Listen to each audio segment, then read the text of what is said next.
Rightio, back for a little update with Patrick E Walsh. It's been a while, Patrick. I've been reading all your Substacks, and I think we should start with your latest one.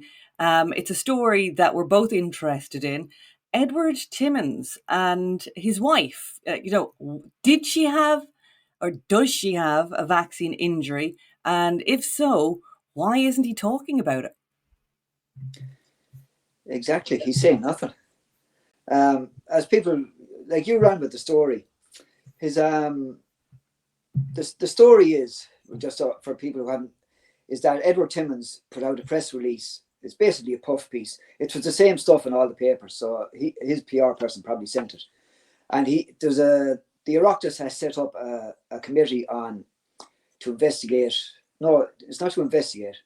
It's to review the increase in CVD is cardio and vascular problems and the surge that's happening in Ireland. Now, that piece we're looking at there in the paper, what happens is they're basically saying it's happening everywhere. It's huge increases. He's seen it in his constituency, but they don't talk about where it's coming from. Totally ignore. It's like it descended from the skies and we just have to put up with it, like the mist. So, it makes Mr. Timmins, I don't know Mr. Timmins or his wife, so I'm sure they're fine people, but it puts him in a nice light for his constituents and a public profile. Now, a friend of mine got in touch with both of us, and I want to stress here, I was told this the week after it happened. My friend, you interviewed him, Barry Canaan, lives in Mr. Timmins' constituency, and it was either 1 or 2 weeks before the election. They were canvassing in his area, and Mrs. Timmins knocked on his door, and Barry is very resolute about all that's happened in the whole vaccine area, and very determined. And he had a question prepared that he was going to ask every politician that came to the door, and it went something like, after saying hello, did you get the last booster? And if you didn't, why didn't you? When he posed this question to Mrs. Timmins, and he has no doubt it was Mrs. Timmins because he's seen her picture since in the papers or whatever with Mr. Timmins or at public functions, and she had identified herself as Mrs. Timmins. She said something along the lines of, no, I didn't get the last boost. I didn't get the current booster because after the last one, I think she said she had a clot or she had a stroke or she had some bad reaction, and she said she was done with the vaccine boosters. And when that happened, Barry said to her, are you aware that in excess of 20,000 people have died since 2021 in excess deaths? And she said, I am. So that was the conversation. Now, that doesn't appear anywhere in the Wicklow People newspaper. And this points, we all know the COVID vaccines are contributing to cardio and vascular problems. And this, you cannot hide this in your own family and say, oh, this is a private matter. Because you're going out there and you are saying, I want to do all my best for all these people who are suffering. And that's commendable. But you're deflecting from what's causing this suffering. And what's causing this suffering, a lot of it, your wife has suffered as well. So you can't say you're unaware of it. And this is very important, because if we let this go, then we're saying, these people can do what they want. So, well, it shows you also just the extent of the chokehold that the lie has, that this omerta, where we're not allowed to talk about, the reasons behind the excess deaths, barely allowed to mention the excess deaths. As you say, it's every second person these days who've got something wrong with them, or we've got our young people dying suddenly and unexpectedly. It's all there, but the collective is too afraid to talk about it, and that's enforced then by the public representatives, who, even if their own family members, this is extraordinary, even if one of their closest people, their wife or loved ones, is affected, they are still continuing to keep their mouths zipped and talk all around it. So, as you say, commendable that we've got this this heart and stroke group. It sounds really good. It sounds like you're caring. But if you're not getting to the very heart of the issue, if you're not saying, right, yes, we've always had heart disease. Yes, people have always died. So nobody's saying that all deaths are attributable to the vaccine. We're not saying that. We're looking at the increase. That's what we're looking at, the rate of death and the increase, the excess deaths since the rollout of the injections. But we have our public representatives, our media, and people just in general. They don't want to talk about it. And they are supporting the lie by this omerta. And see, what was hidden in that article is they let little stuff slip out, whether it's deliberate or not. They point out that there is actually a huge upsurge in cardio and vascular problems. In other words, they admit it. Now, if you went going asking the HSE this question, they would deflect it. But these people say it in that article. And at the end of it, of course, we get the old one. It's the aging population. Oh, so, yeah. It's always the aging population, isn't it? Yeah. So that's what happened here. And this ties in with something I wrote about a week or two ago.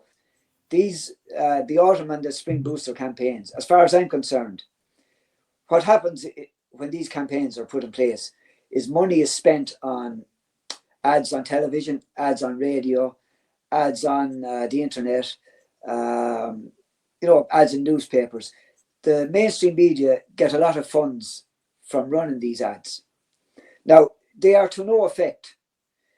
What happens is the people who they're trying to reach, who are the elderly, they are got in the nursing homes anyway, because the HSE come around to the nursing homes and offer to people, and they get a 58% strike rate in the nursing homes.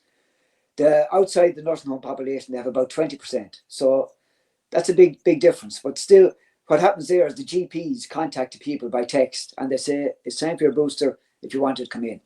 And the GPs get their cut for administering the booster.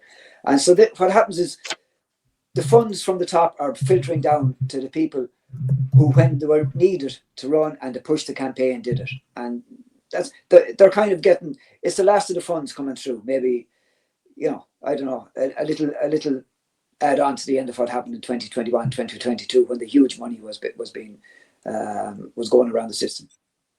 Okay, so we know GPs have made a fortune out of this, out of injecting people.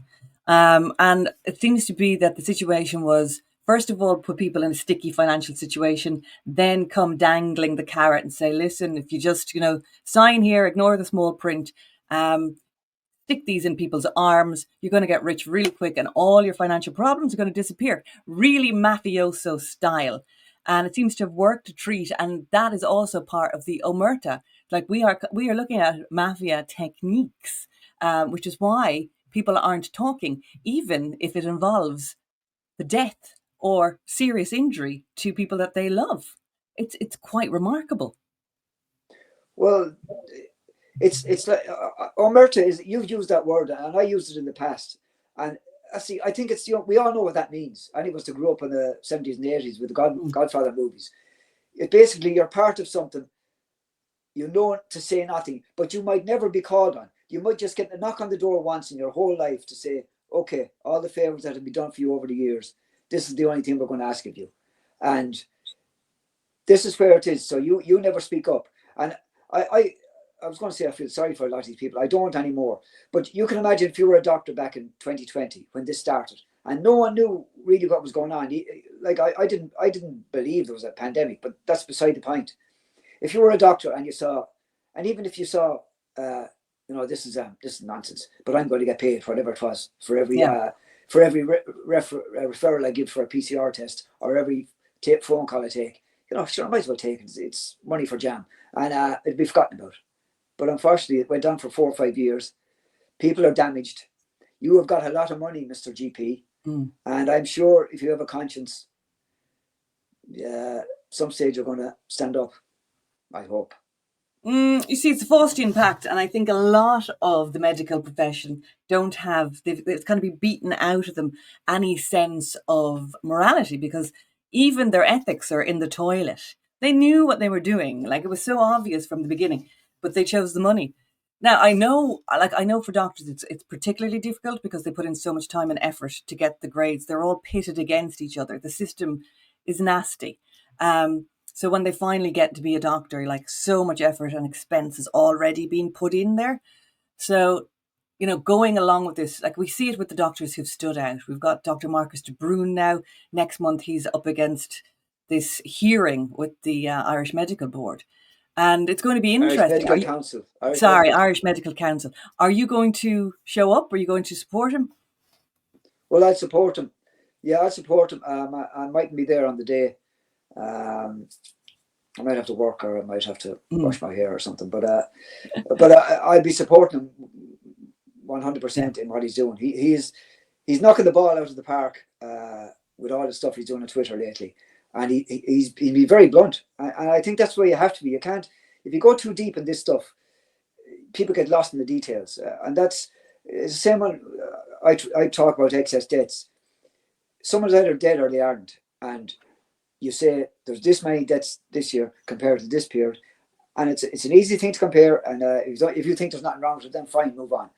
But people will muddy the waters, with different things. Marcus is just standing up there and making the point that he wanted to have an opinion about a serious medical problem back in 2020 and 2021, and they wanted to shut him up because it didn't agree with government policy. That even if Marcus was wrong, that is a shocking state of affairs. That could be allowed to stand. See, Marcus de Brun is probably the most dangerous doctor in town, really, for what he is saying right now, because it's supporting what you've been saying about April 2020. I've been reporting on it. We're looking at that spike in April 2020 constantly. We're constantly going back and referring to 2020, the year of the supposed pandemic, when there were no excess deaths by the end of it. There was a peak in April 2020, which correlated to the nursing homes. And at the time, that's when it was April 2020 when Marcus de Brun resigned his seat. It was from the Irish Medical Board, from the Irish Medical Council.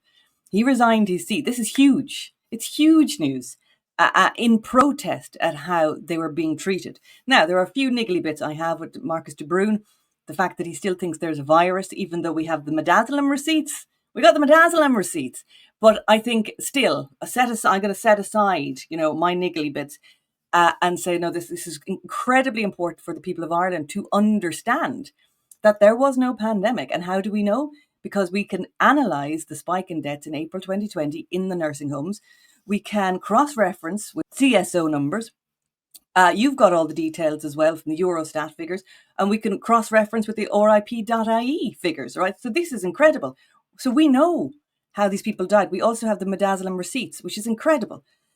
So this is all indicating there was nothing spreading, but we have these pockets in the nursing homes where the elderly were being bumped off. Now, I had put it to Dr. Marcus de Brun, was there money involved? Like, was there some kind of incentive system like the docs got?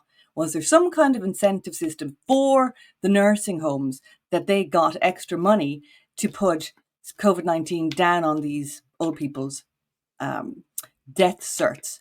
So I don't know. But still, all of that aside, this is a massive, massive story for the people of Ireland. But do the people of Ireland actually understand? Do they get it yet?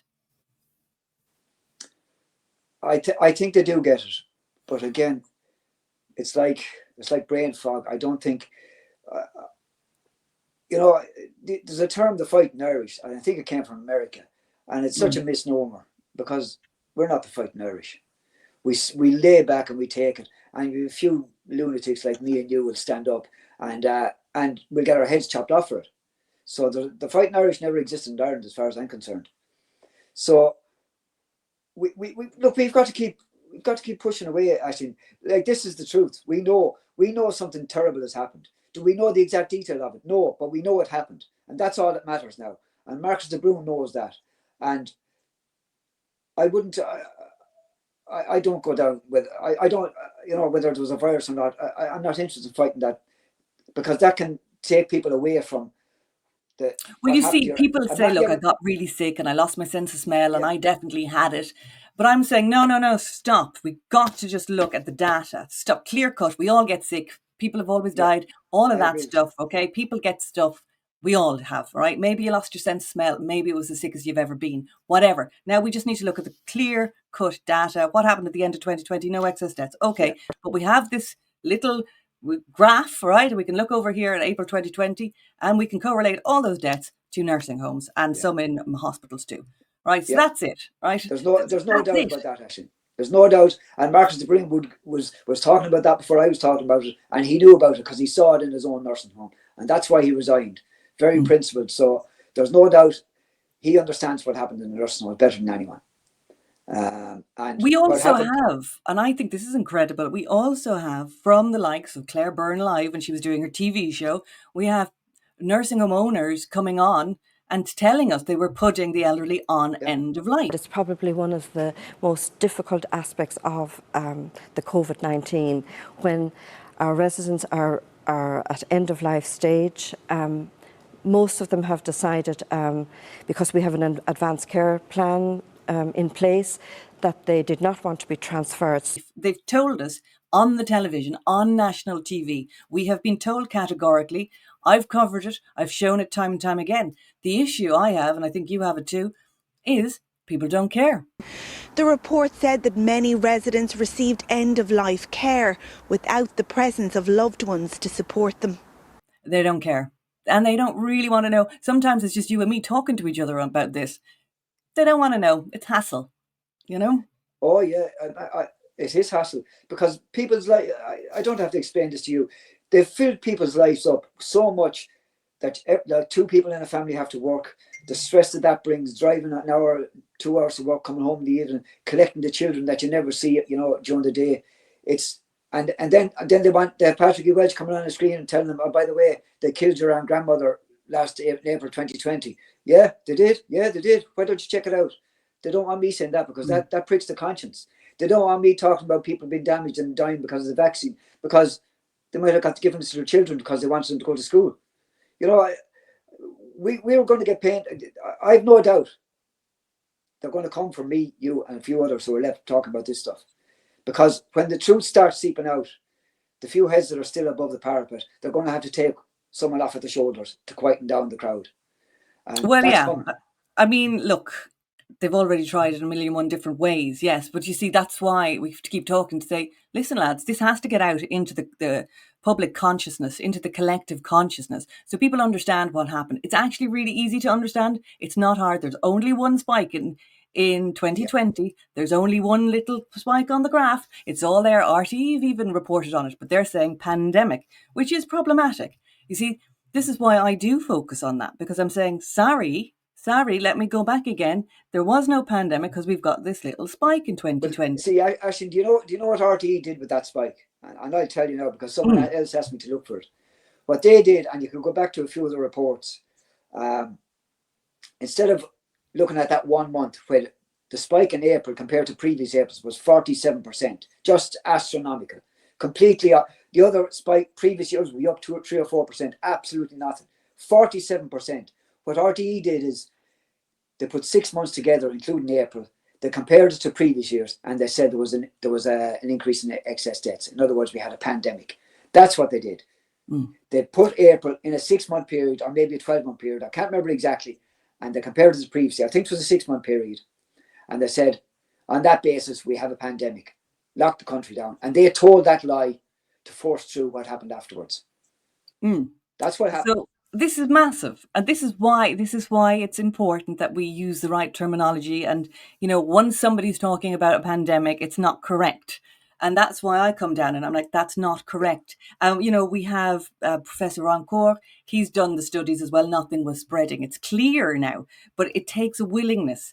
It takes a willingness to go, okay, I may have lost my sense of taste or smell or whatever, but we've got to look at the data. Maybe I was ill. Maybe there was a poisoning. Maybe it was 5G. Maybe it was chemtrails.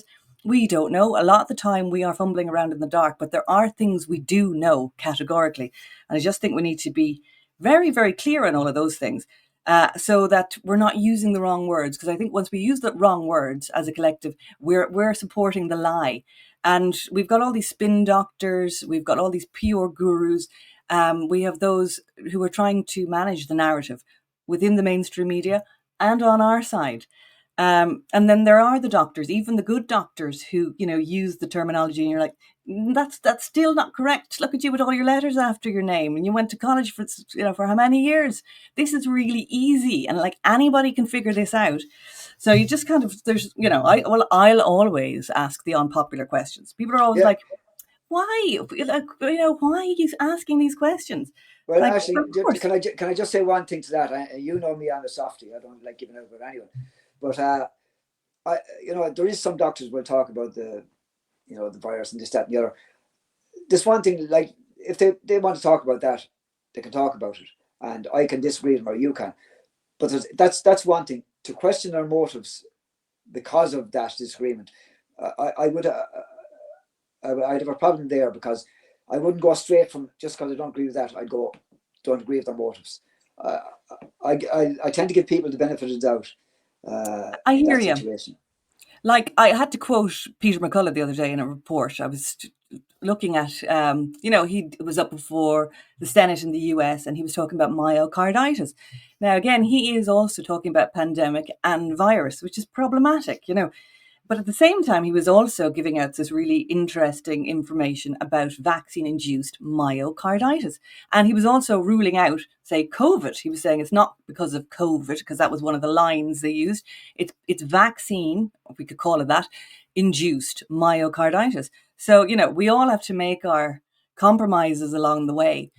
Because he's a world-renowned cardiologist, and because he was saying something, that is of the utmost importance for the collective to understand. And yes, you're right. There's nuance. There's always nuance there, isn't there, where we have to try and... I think some people, when they use the term pandemic, are using it in inverted commas, and I think McCullough might be one of them. He knows. He knows Denny Rancor and these people. He knows there wasn't a viral pandemic of any great consequence. So, but he has to use that term. It's like World War II. We all know what years that refers to. It's just a term now to describe the absolute carnage that went on. And I don't think he's talking about it medically. And I might be wrong. Maybe I'm putting words in his mouth. I think he knows the reality of what happened, that it was just they made something up and they ran with it. Now, I want to go on to another one of your Substacks. You're batting it out of the park. You're doing fantastic work with the Substacks. And again, you're talking about something very interesting. Let me just pull up your Substack here to share the screen. And let me see. Can I get out of this one? There we go. We'll go to your posts. Yeah, this one. It's called Irish COVID-19 Vax Scam, that's what it was. The Hand Without a Face. And this is the issue we have. It's this facelessness. It's this things happening, but nobody's taking responsibility. And he who pays the piper calls the tune. So everybody's kind of sold out. It goes back to the mafiosa thing. People have sold out, and we don't really know who's pulling the strings, but somebody's pulling the strings. And you did mention Eilish O'Regan here. And this is a report in the Irish Independent from the 3rd of April, 2025. A HSE to offer spring COVID-19 booster jab to at-risk groups from today. So the Indo, again, shamelessly promoting. They know what's happening. That's their job. They would have known that back in 2020. They know about the spike in April 2020. They know all of that, but yet they are persisting. So what does that tell us? Well, Aisling, you know the newspaper business and the TV business. I can't read that from here, but I know if those exact words came from the HSE, and those words will appear on someone else's name in the Irish Times, and the same in an RTE production. That's Eilish Regan put her name to that because she is the healthcare journalist, and she's won Healthcare Journalist of the Year awards, and she's a big name in healthcare journalism. So I did she actually even type that out? I don't know. But them quotes, she took the quotes from the HSE and she put them in that article. And basically, that's an ad. That's the sort of stuff I'm talking about. That's an ad as journalism to get elderly people to go looking for their boosters. Now, you might say to me, people might say to me, I'm sure they wouldn't get paid. That's not an ad. It's not an ad as such. No, it's not an ad as such. But what would happen, in my opinion, is if the Irish Independent, might be nothing to do with Eilish O'Regan, didn't run that sort of soft journalism where they print stuff from a government agency without questioning it to get ordinary people to do stuff. If they didn't do that, then the big one-page, full-page ads for whatever you're talking about down the line from any organisation in the government, from the revenue, from social welfare, from all these big departments, suddenly they're saying to themselves, well, okay, if we don't run this little powder piece, are we going to get the full page ad when the revenue is putting out the the stuff about the budget next October, whatever. That's the way this thing works. There's no money changing hands in the basis of, if you run this for me, you'll get this out. That doesn't happen. But everyone understands how the game works. And what happens here is the money filters down. Everyone knows the money will keep coming as long as you keep doing what you're doing. But if they have to tell you to do it, then you're not playing the game. And the money will stop. That's how this game works. Well, you see, that's what I had witnessed when I was in the game, let's say, was that if you are going to be a pain in the arse, start pointing these things out, if you are going to be that person, the difficult one to say, well, I'm uncomfortable saying this. Oh, is that true? Let's have a look. Is this true? You are going to get weeded out so quickly. I mean, that is the end of your bonus. You're not going to get, you're not going to get promoted. They're going to find a reason to get rid of you. And that's how it works, because they don't want people who are non-compliant in there. And I mean, when I started journalism, the whole point was to be non-compliant. That was the point of being a journalist. But they got rid of journalism, the journalists, and they started putting in presenters or people who are more like pure presenters as well, who will take the press release and just not question it and just go with the press release. So that is where we're at. And I think, again, it's just getting people to understand this, because it does come across so often like the paper really cares about you because it's a big ad. So it always sounds, the PR is really good. So to a person listening in, you'd think, God, these people really care about me. If you're part of the readership, like they really want me to be my best. Yeah, well, I just refer back to that Eilish O'Regan. Like, again, I'd lay anything she didn't type or write any of that. That was just because if you go back to the Timmins article in the Wicklow People, that exact same article ended up, I think you put it up. I couldn't believe it. You had it up from the Irish Independent. It was the exact same words. Now, it mightn't have been the full lot of it, but the exact same words were used. And so to like a press release from Timmins' office. Now, I might be wrong here. That was just sent to the different papers, and no one questioned it. It was just printed. And it doesn't have to be a kid. No, money doesn't have to change hands. It's just terrible journalism. Journalism is the wrong word. All you're doing is printing stuff that someone says to you, sends to you. They're what we used to call puff pieces. They're little puff pieces. There's no proper. I mean, surely at some stage, puff pieces used to be written by the person putting their name to them. At this stage, it's just you receive a press release from some government department or from some TD, and if it's a local paper, you put it up, because first of all, no one's going to read the damn thing anyway. But they'll read the headline. Yeah, you're going to get the ads from the local politicians when the elections come around and when they want to put up their Christmas greetings. That's how this game works. Don't. Well, I thought this was a very rich headline. These situations are preventable with proper screening in place, because it's all about the screening. You've looked at the screening business as well. Now, these situations are preventable. Let's just look at that bit.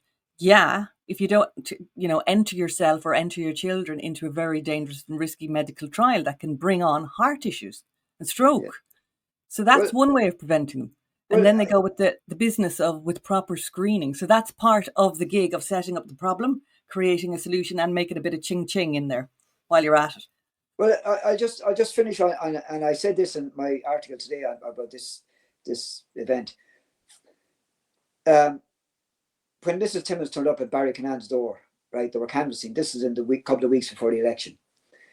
I don't know when she had the medical event, adverse reaction, but obviously she was healthy enough to go out on the canvass.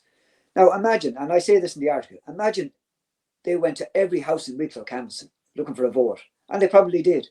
And the first thing they said at the door was, "Have you got your latest vaccine booster?" And the person inside said, "No." And they said, "Well, I'll just tell you my story. I got it and I got a clot afterwards, or whatever." Imagine that. Imagine if they went to every door and said that. Now, they are not telling people to get the booster or not get the booster. They are arming people with information that could save their life. And then they let the individual make the choice afterwards. That's see that headline? That's what being preventable is about. That's what being proactive in a situation is being about. And I take it they didn't do that. Well, this is again, it's an ethical issue. You know, there's a moral obligation to be straight with people, and that's what's missing. And that's why Ireland's in such trouble, because Yeah. people think they can get away with this, and they kind of, it looks like they've been getting away with it and they're getting rich on it. But it's incredible, you know. So it's like, well, why upset the apple cart? But now tell me this. I remember you did an interview with Eddie Hobbs, and then I never saw it. Where did it go? Yeah, that's the missing interview. Yeah, Yeah, uh, because I was like, great, because Eddie, it's listen, whatever we say about that's Eddie, like the great rock bands of the 70s. They always had a missing album, you know. But yeah, well, what happened around that, actually, and this has come up in the last couple of weeks. I, I've only met. I don't know Eddie Hobbs as a friend. I've met him twice. I met him at the COVID people's vaccine thing in Dublin back in October, I think it was, where I gave about a 10-minute speech at it, and he did a round table, which I was there when it was on, and I spoke to him maybe for 2 minutes there, and I met him at the Who thing in Dublin. Was it the previous January or something? And met him is the wrong word. I shook his hand, and I was in his company for a few minutes. So we don't know each other, but in November, he rang me and asked me, would I do one of his counterpoint? You know, he does fantastic interviews with people, and he was, his intention was to use it when he was launching this book he was doing about the whole totalitarianism in the world and how it's been, about the whole situation, the New World Order, about a really broad book. And I don't know if you've read the book, but I've read it. It's a fantastic job. And I said I would. I mean, I was proud to do it. It didn't matter. So I said yes, and we did it. I think we did it in the middle of November or something like that. And when it came out, what happened then is Eddie launched the book sometime in December, and the book was free. But if you paid something for the book, I can't remember how much it was, maybe €20, €15, you got an exclusive interview with Patrick E Walsh and Claire Craig and I think Dr. Pat Morrissey and someone else. Oh, that's fine. I wasn't asked was it going to be paywalled. It wouldn't. I would have done it anyway. Didn't care. I was happy to put it out there, and that was it. And I've admired Eddie for a long time. So after that I did pay for the book and got the interviews, but I never watched mine because I don't watch these things back. You drive yourself insane. So I never watched it, and I really had a rough time around then, November, December, January, and I just didn't. It was gone. You know, it was over. I didn't care. But last week or the week before, someone sent me 2 clips. The first clip was Eddie's doing a kind of a tour of Ireland at the moment, going around to, and he's, I think 700-800 people coming into meetings. He's not charging money. He's doing a full presentation, like the stuff he used to do on RTE, calling people out for what they are. And it's on a world scale. It's a global scale. And he's explaining the whole totalitarianism thing. I watched one of them through from 6 or 7 months ago. So, but this was a recent one. I don't know where it was. And the person said to me, look at the clip. I think it was about 70 minutes in for 5 minutes, where Eddie talks about excess deaths. And so it's only a small piece in the whole presentation. Now he talks about Denny Rancourt pointing out there was no pandemic and that all the all-cause mortality was caused by lockdown policies, by unnecessary medical interventions, and by the COVID vaccines. That's Denny Rancourt's point. He then moves on to say Edward Dowd released a book about died suddenlies, and he put a figure on what he thinks the excess deaths in America were caused by the vaccines. Now, on the screen, he has these figures from Ed Dowd with Ed Dowd's picture, and 2022 is up in the corner. And Eddie goes on to say, I used, I don't want to get this wrong on Eddie's behalf, so people can go and look at it. But basically, he said, I used Ireland's population compared to England and America, and we're healthier, and you worked out a pro rata figure for excess deaths for Ireland, and it's 5,000. Now, Eddie didn't say it was 5,000 for all the time since 2021. He didn't say it was for 2022. He just said it, and he moved on. Now, he was just moved on, and I can understand, because Eddie doesn't read from notes when he's doing it. He speaks from the heart, and he speaks from the head. So the pressure went out. The person who sent it to me, the got the impression that Eddie was saying there was only 5,000 excess deaths in Ireland. And Eddie wasn't saying that as far as I'm concerned, because the person also sent me the video, they recorded it, of my interview with Eddie. And I went back and watched it. And Eddie is superb in it. The whole video is an hour long. We cover, I'll just give you an idea of what we cover. In an hour, we cover how RIP.ie is so effective in this matter and showing up excess deaths, and then lack of excess deaths in 2020. We cover the pull forward effect. We cover the Ed Dowd situation, and he actually talks about using the pro rata figures. And in the video, he comes up with 19,000 using the pro rata, and I was saying 20, 21,000. So I know Eddie understands this stuff, and he knows it's right. And we talk about coroner reports. We talk about the Wright Putler verdict. We talk about the excess medical deaths in the 15 to 20-year-olds in Ireland. And we talk about the difficulty of people waking up to all this stuff coming at them. So Eddie knows this stuff. And in that video, a few people have said to me, they used the phrase dynamite. And I watched it. I had to watch it after the person sent it, because to see what he was going on about. And it is dynamite, not because I'm in it, because Eddie Hobbs does what he did when he tormented RTE and the Irish state back in the 90s and 2000s. He nails it to the ground. So we need this released. We need to see it, because Middle Ireland needs to have a look at this, and especially they'll have a better chance of engaging because they know Eddie Hobbs from RTE from all the years. So why isn't it being released to the wider public for free, not behind a paywall? Well, we'll give you an exclusive here today, actually. Patrick E Walsh Enterprises are going to release it. I'll release it on my Substack, and I will link it to somewhere on YouTube for people who are not in there as well. However long it'll last in YouTube, that's another So matter. you actually have it? Yeah, well, I told you that person sent me, they copied it on a mobile phone or something and sent it to me. Okay. It actually looks very retro. Wait till you see it, because it's someone's iPad sitting on a table, and they must be holding a phone or something in front of it. And I think it might set new design for videos going out there. But what will Eddie think? So Eddie's obviously put it behind a paywall for a reason. So, so it's going to have less people looking at it, a lot less people. So it could have hundreds of thousands. It could have. But now are you not crossing the line with him? I mean, this is kind of funny one, isn't it? It's a bit awkward, really. Awkward for who? For me? For Eddie, I suppose. I mean, if it's filmed, if he hasn't released it officially, if he hasn't actually... Okay, well, if we're talking legalese here, I didn't sign anything. I never agreed for anything to be behind the paywall. So I think Eddie knows that. Eddie's not trying to put one over on me. I don't believe that. Why doesn't he just release it to the public? I don't understand how. There was clips put out of the other people. The other ones weren't released in full, as far as I know. There was no clip put out of mine. Again, I'm fairly certain of that, because I'm sure I would have seen it, or he would have told me or whatever. So.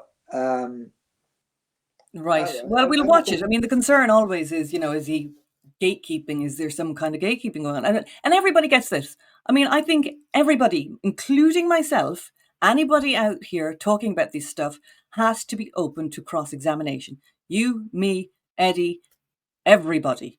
Because that's the way it is at the moment. Things are fraught, and there are agendas at play, whether we like it or not. There'll be people saying things we want to hear.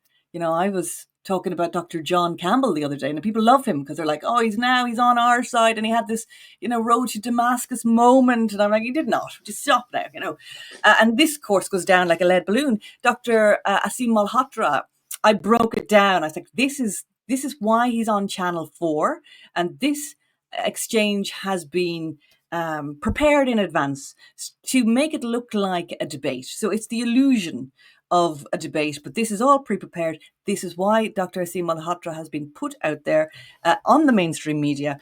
So this goes down like a lead, but people don't want to hear it. No, he's on our side, he's saying things we want to hear. But we just have to be extra, extra cautious, all of us. And that involves cross-examination and not being afraid. But I have found about the Irish and people in general, they're terrified of a question. It's like, oh, come on, ask the questions. People are so afraid of being rude. I suppose we've been brainwashed, into this. I think maybe it's the new agey think positive thoughts It's just think positive thoughts. So if you ask an awkward question, it's like, oh, you're so negative. And I think that has really got into people's heads. But we have to ask negative questions, be a little bit negative. We do, it's the times we're in. Yeah, it was sometimes one awkward question can cut through reams and reams of BS, and it's needed, and it's like we keep coming back to Timmins. Like, you got in touch with him, and he could have put an end to that straight away.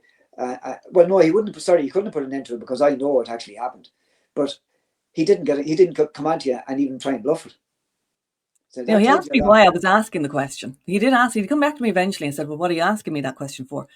And I came back. I'm not going again. I came back literally what I've been putting out into the public. For the past few years, I gave him the rundown of the excess debts and why we need to be honest and why we need to break this silence. So I haven't heard back from him since. Again, unfortunately, this involves being quite antagonistic, which is not necessarily my character. That's not really who I am. But because the situation is so dire and people are dying, and this is something that actually requires courage and requires a moral backbone, and that's what it requires collectively. So I do think we'll get more people involved, because it's becoming so nightmarish now for those who've signed up to the lie. The walls are beginning to close in on them. This Faustian pact is too much. And the price for it, the price for all the fancy shiny cars and all the nice shiny things they've all got, the price is so high for all of that. And that is beginning, they've ignored it for so long, but you can't keep ignoring it.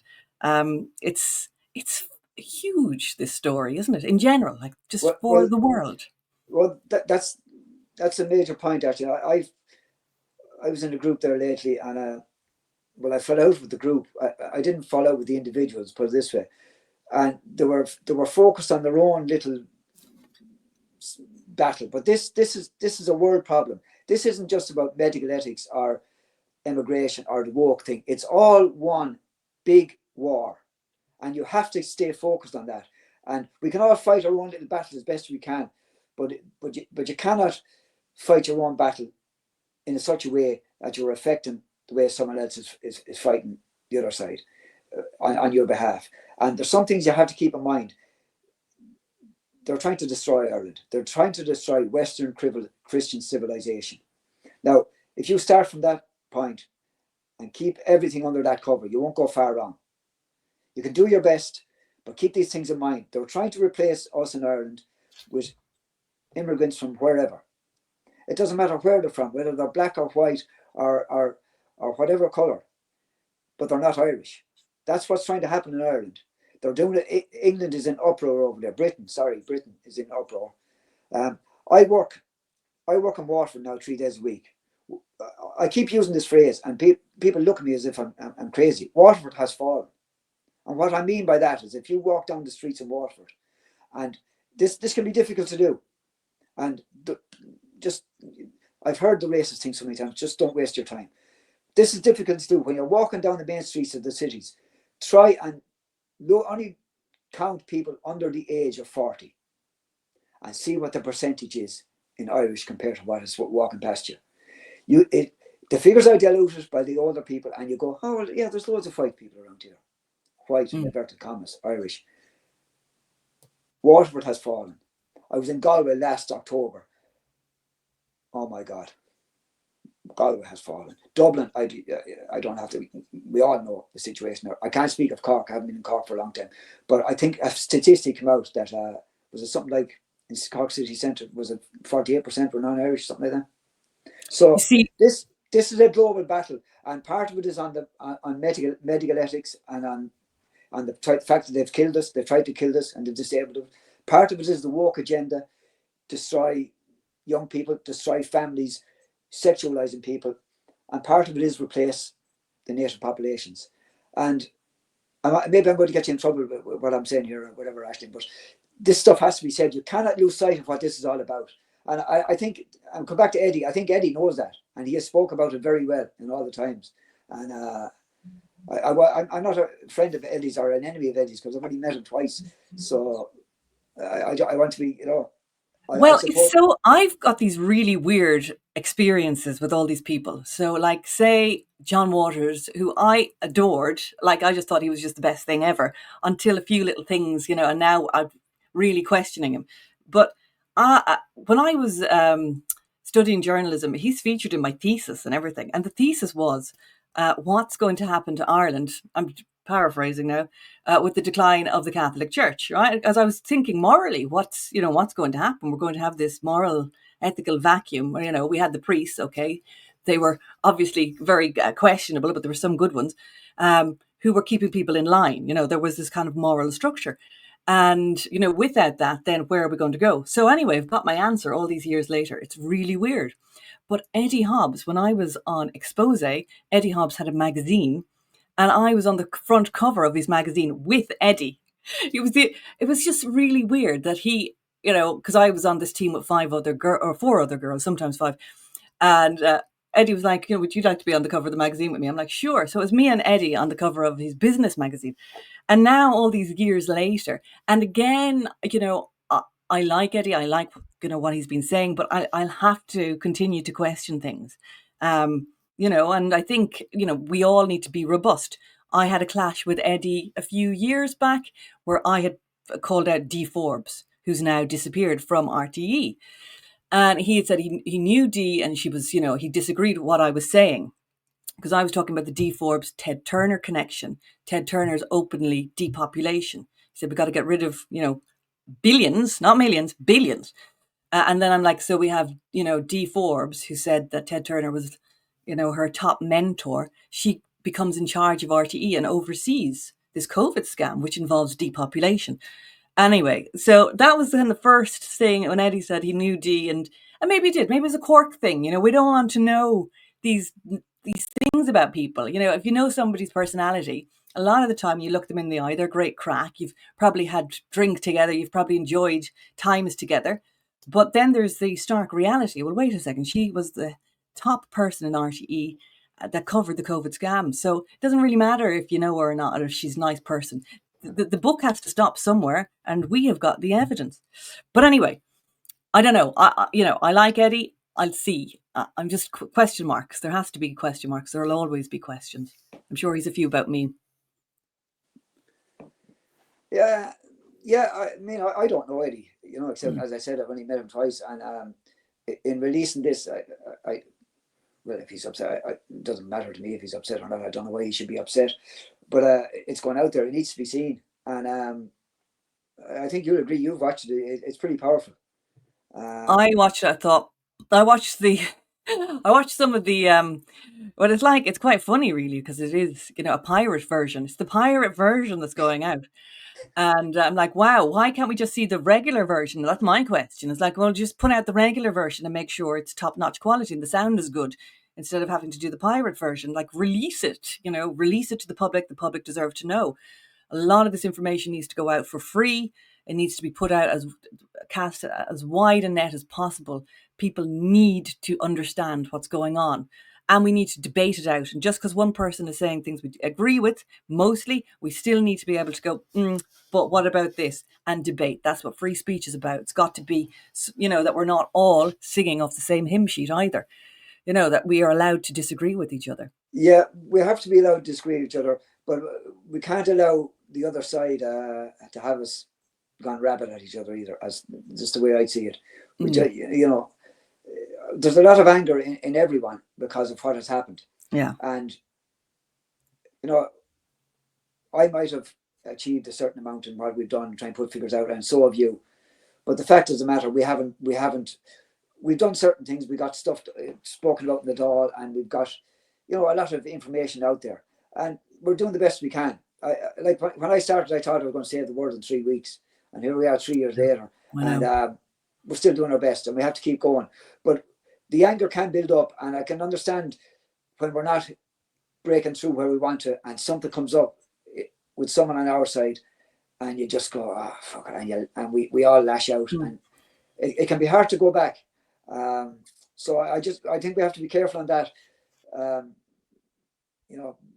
The agendas, though, you see, if we don't understand, If somebody's saying things we want to hear, Asim Malhotra, John Campbell, whatever, they're telling us all the stuff we want to hear and we're lapping it up. But if we don't understand the agendas at play, if we don't get that bit, we're just going to get tricked again. So that's why it has to, well, my understanding of Malhotra and Campbell would be, is, first of all, I think Malhotra is genuine, but I understand that what is happening is he's being used to just slowly release this information. And you're right, they were set up interviews, and if it went wrong, as it was happening, it wouldn't go out. I understand all that, and I think Malhotra knows he's part of the game, but the stuff he's still speaking is genuinely the truth. It's stuff that, if just say I got up there and I was allowed to speak that truth, I'd like to think someone would say, well, Welsh got it out there. But he's not getting it totally out there because he's still saying pandemic and virus. I know it's a slow release. I understand it's a slow release. And it allows, what that does is allows the likes of people who are being angry for 3 or 4 years to go, finally, they're saying what I'm saying for a couple of years, and then they relax. I understand that's what happened in a lot of these cases. And they're playing with our heads. And what will happen is the general population will sink back down into their, whatever, demoralization, where you have the likes of me, you, and a few others still bouncing off the walls, wondering, has the world gone crazy? And then we're very easy to spot. So I know what they're doing, but we have to be careful who we lash out at as well. That's an easy target to say Malhotra is this, that, or the other, because you're probably right, but that doesn't solve the problem. As far as I see. Well, you see, I'm going to always do that. You see, I'm going to go, well, here he was telling people to get their injection. Now he's changed his tack. Same with John. I think you just have to. I think journalists have to. I think we all need to get in the mode. No best friends here. Can't be that way. It's too much at stake. Once they're on the main evening news, once they're in the mainstream, once they've been given millions of viewers on YouTube when everybody else has been, cut away and censored, they're the questions. That's the mentality. That is what I'm trying to foster in people. Stop being so naive. Stop being so easily taken in. You got easily taken in by the COVID scam. Now they're going again. We have to ask all these hard questions. And we have to be a bit of an asshole about it. Sometimes you do. We have to ask when somebody dies suddenly and unexpectedly, why are they jabbed? People are terrified of that question. They are so afraid of this question, why are they jabbed? So just ask it. Ask it straight away. There's no good time. Ask it about everybody. And then if rule it in or rule it out, no biggie. But this has become the thing now. Oh, you can't ask that question. Well, wait a sec. Of course we can ask the question because of the giant propaganda campaign to get everybody involved in this medical trial that causes death, that causes stroke, that causes myocarditis. Of course it's the first question you ask. It's incredible. Yeah, I have to agree with you on that. But this comes back to the fact that we have no functioning media reporting on this stuff. And if that omerta was broken about all these sudden deaths in young people, where this question was just asked once, or a family, I mean, it must be shocking for a family how to even think about stuff like that at the time. But if someone came out and said, our child wasn't jabbed, so please don't be considering that. In other words, it has to break out in the general public that the vaccines are a problem. The COVID-19 vaccines are a problem.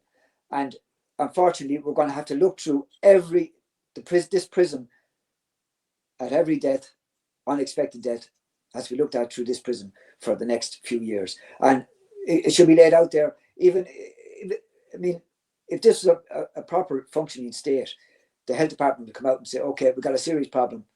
We think the vaccines might be causing these deaths. We are now going to, in pathologies and inquests, these are the tests we're going to set out as standard unless we can see a reason not to do them. They should do that, and they should come out straight away and say the vaccine is always up for is it a part of the problem?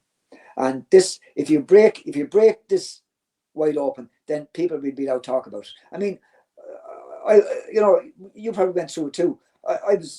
I caused an incident at Newgrange during the York because I didn't have a vaccine pass and I wouldn't put a mask on, and I was on a bus, and there's no problem stopping me there. And so I'm afraid we're talking about dying here now, and not about whether I have to walk back to the Newgrange Interpretive Centre. So No, I Unfortunately, was treated appallingly. Appalling. Tried to bring my child into a dental checkup in the hospital in Nice when I lived in France. They wouldn't let me in the hospital. I had to go across to the pharmacist. I couldn't let him in on his own. You see, people are all like, I didn't have a PCR, and I think, great. You're really lucky.